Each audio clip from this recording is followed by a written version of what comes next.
Welcome to the Lindy Sports Post-Game Coach's Corner. I'm the coach, Dick Cox, coming to you tonight from Williams-Brice Stadium, Columbia, South Carolina, where we witnessed an SEC war tonight between the South Carolina Gamecocks and the Texas A&M Aggies. The game tonight basically said, or was predicted, would be the team that dominated the line of scrimmage, and the Gamecocks were the ones that came out on top with that. Tonight, South Carolina opened the scoring on their first possession of the game. They drove down the field and scored on a Linares Sellers 23-yard run to take a quick 7-0 lead. On the next possession, South Carolina stymied the Texas A&M offense. Texas A&M elected to go for it on 4th down and inches deep in their own territory. And the South Carolina defense, led by Debo Williams, stuffed the running back for no gain. South Carolina quickly took over and scored again. And with 8 minutes still to go in the first quarter, the Gamecocks were up 14-0. Texas A&M were able to make a couple of 50-yard plus field goals to cut it to 14-6 before putting together a long touchdown run, and looked like the Aggies were going to go in at halftime with a 20-17 lead, but South Carolina drove down the field in the final minute of play, kicked the field goal, and we were dead even going in at halftime. A lot of the people that were in the stands were wondering, is this going to be the same Gamecock team that had a 17-point lead against LSU and could not seal the deal? Was this going to be the team that had Alabama on the ropes, and Alabama scores with a little over a minute to play and then holds off South Carolina? Final ditch effort on that one, the Gamecocks lost. South Carolina easily could have come into this game with only one loss, but they were determined that those two close losses they had to nationally ranked teams was not going to happen tonight. The Aggies came in ranked number 10 in the country, but in the second half, South Carolina stopped the first possession of the game by Texas A&M, got the ball for the first time they had it, drove down the field and scored a touchdown, then come back on the next series. It was almost like Groundhog Day or deja vu. Texas A&M has it deep in their own territory, has 4th and inches, go for it, and once again, the South Carolina defensive line stuffed them for no gain, held them, and South Carolina was able to get a quick field goal, jumped out to a 30-20 lead right there, and really took control of the game from then on out. Our final score of the game tonight was South Carolina 44 and Texas A&M finished the game with 20 points. But in the second half, the Gamecocks outscored the Aggies 24-0. Big nights tonight for a couple of South Carolina players. Linares Sellers, the elusive quarterback for the Gamecocks, looked like so many times tonight he was going to get hit behind the line, maybe get a sack, but found a way to get loose. Tonight, he rushed for 106 yards and also came back and passed for 244 yards, 2 touchdowns, and he ran for a touchdown also. A huge night tonight for Rocket Man. Rocket Sanders came into the game tonight and had 20 carries for 144 yards, 2 touchdowns, and he looked like the guy of 2 years ago who was one of the all-conference running backs and one of the leaders in the SEC in rushing, though. The week off last week, he said, helped him get healthy. And he said he had a little extra motivation tonight, that all people wanted to talk about all week was how good the A&M running backs were and how many yards they got after the hit. And he was the star of the game carrying the football. Not only did he carry it a lot, but he had 92 yards receiving on 5 catches tonight. But Rocket Sanders, Linares Sellers were 2 highlight films tonight for the Gamecocks. The Gamecocks tonight were able to put up a lot of yards on offense that they put up against a very good defense from Texas A&M. They put up 530 total yards of offense on 70 plays, while they held A&M, who was coming off a big win over LSU last week, to 350 yards on 70 plays also. After the game, the Gamecock fans stormed the field. This is what's left of the hedges, and you can see them right here.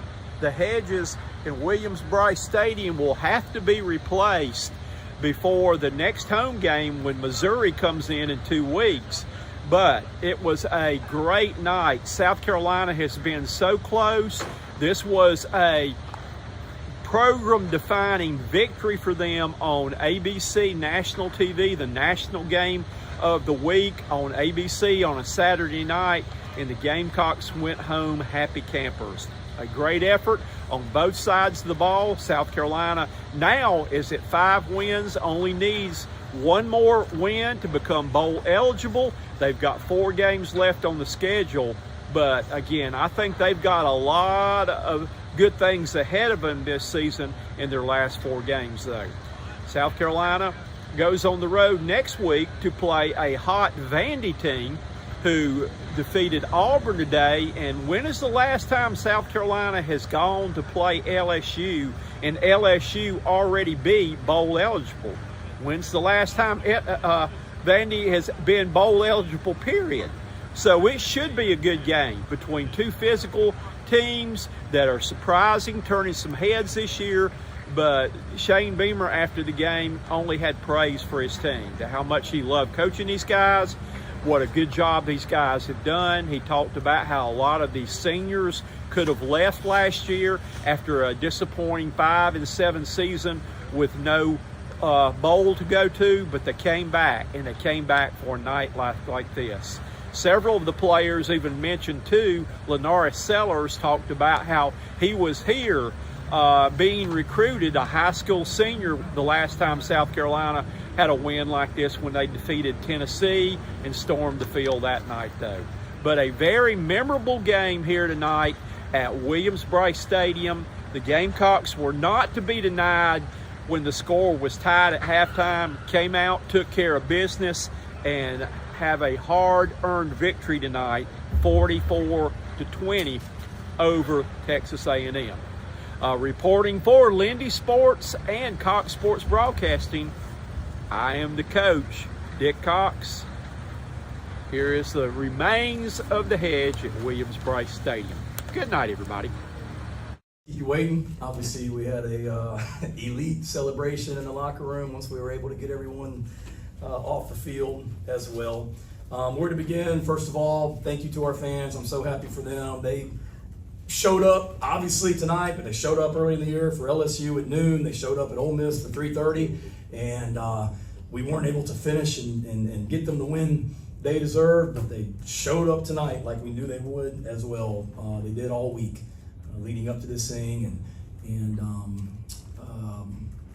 that place was rocking from the time we got here from the hotel all the way through the game. They had an impact on the game, and I'm so happy for our fans because of how they deserve this and are a true 12th man for us as well out there with the impact they make. And then just so happy for our players, especially our seniors, the guys that after last season, the disappointment of finishing 5-7 easily could have bounced and gone somewhere else, whether it be leave early for the NFL, whether it be transfer somewhere else, and they hung in there with us for nights like this. And I'm really freaking happy for them. Guys like Tonka and Boogie and Luke and Vershawn and on and on and on. All these guys that have been here for a long time, and you know, Vicky Manwari probably could have gone anywhere in the country last year as a transfer, and certainly had offers illegally, but decided to come back and on and on and on. O'Donnell, just so many guys and that came in here for nights like this as well. And I've got great respect for Coach Elko and that team. Like I told him after the game, if you're gonna win against Texas A&M, like you have to beat them. They don't beat themselves. They had turned the ball over, I think, 3 times in 5 SEC games coming into tonight. They were number one in the offense, number one in the league in rushing the ball. They're number one in rushing defense. They're number one in turnover margin in SEC games. And we had to go take it from them as well. And a lot of talk about their program, and rightfully so. A lot of talk about how physical they are and how great they are on the line of scrimmage, and rightfully so. But there needs to be some freaking talk about our guys up front and how we played tonight as well. And there was zero talk about that all week, and rightfully so. I get it. I mean, we didn't look like that on offense as far as up front on the offensive line, and the criticism was warranted. But we told our team all week, I mean, this is a team we match up well with. They believe in the same things we do. The identity of their program, and we're a pretty freaking physical team around here too. And we showed that tonight to be able to. That team hadn't given up more than 24 points in a game all season, and we scored 44. All four, and that's outside of our own. That's the best defensive line in the SEC. I mean, all four of those guys are going to play on Sundays, and there were general managers from the NFL that were here tonight, and they were watching a lot of our guys, but they were watching that D line from A&M. We lined up and ran the ball 43 times for 286 yards against that group. Kudos to our players as well, and Coach Elko's got a great team. But we told our players at halftime that, what more could you want? You're in a SEC war. It's 2020 at the half. We're at home.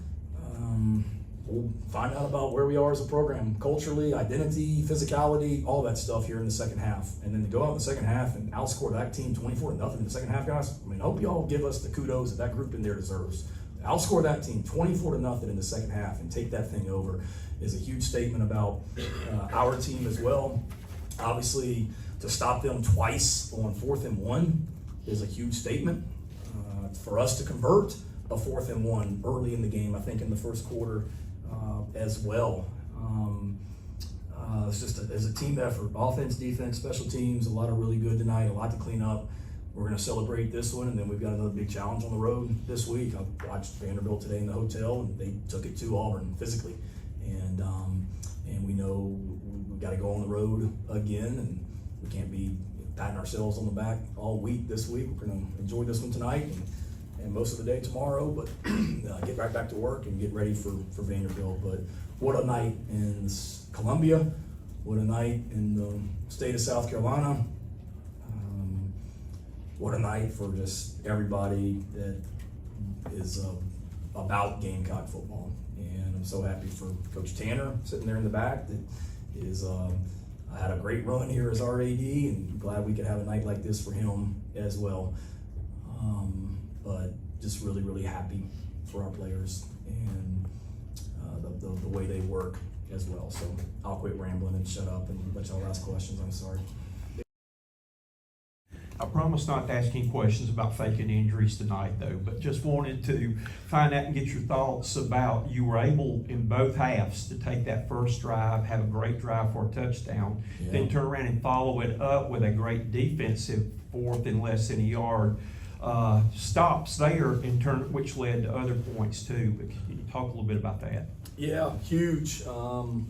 Certainly they won the toss and deferred, so our offense goes out there, and anytime we're able to take the ball down the field and score, we've been pretty good around here when we score first. And then to be able to, just play complementary football. Offense at halftime, like I said, we told our guys that we'll find out a lot about our team, our program here in the second half. We continue to get better.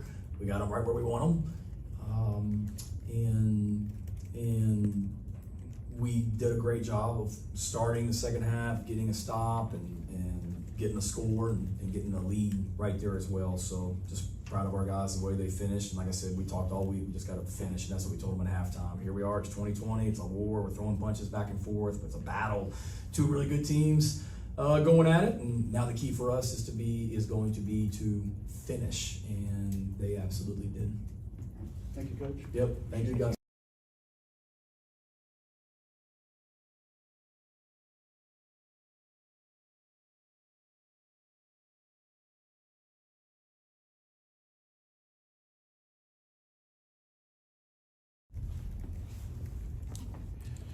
Two questions. Tonight, you got to be an additional weapon, catching a lot of balls out of the backfield. Your thoughts on that? And then two, all we heard all week long was how good their running backs were, how many yards they got after the hit and all. Did that give you a little extra motivation tonight?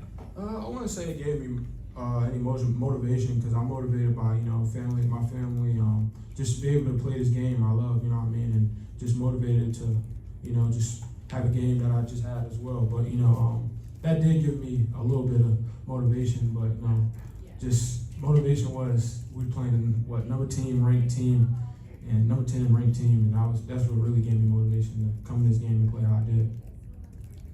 Thank you, Rocket. Thank you. Thanks, Rocket. Thank you. What were you doing when you were a part of it? I will say that's the first time I actually saw, about 80,000. How many will it be? Got 85, 90, 92? 82. Come out there and storm the field, man. I'm trying to tell you, they was hitting me harder than some of them Texas A&M players trying to get on that field. But it's an amazing feeling, man, for us to finally come together and play complimentary football on all three phases and get a big win against a big team in this league. And, we came close multiple times this year, and to finally do it, man, it's great. I mean, it was crazy. I was here for the Tennessee game as a recruit, but being on the field while they rushed the field was like crazy. You couldn't ball, couldn't run. It was right there. Last one, Jeff. Well, Norris, going back to that first drive, you had a really big hole to run through right there with the blocking. Can you just talk about the blocking you got on that play and kind of what's going through your head when you have that big of a hole to run through for the touchdown?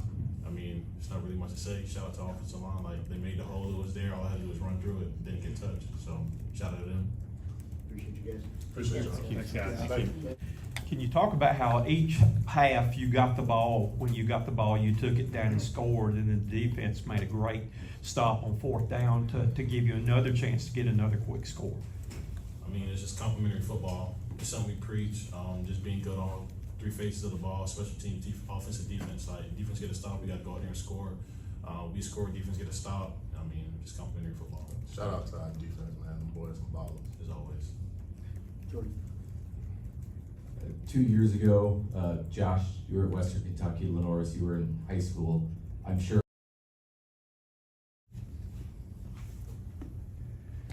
Can you talk about how satisfying it was? You did a great job of pressuring the quarterback the whole game, but at crunch time, you come up with back-to-back sacks, because they probably were in position to go for it on fourth down, but after that second sack, they had to go ahead and punt it away, though.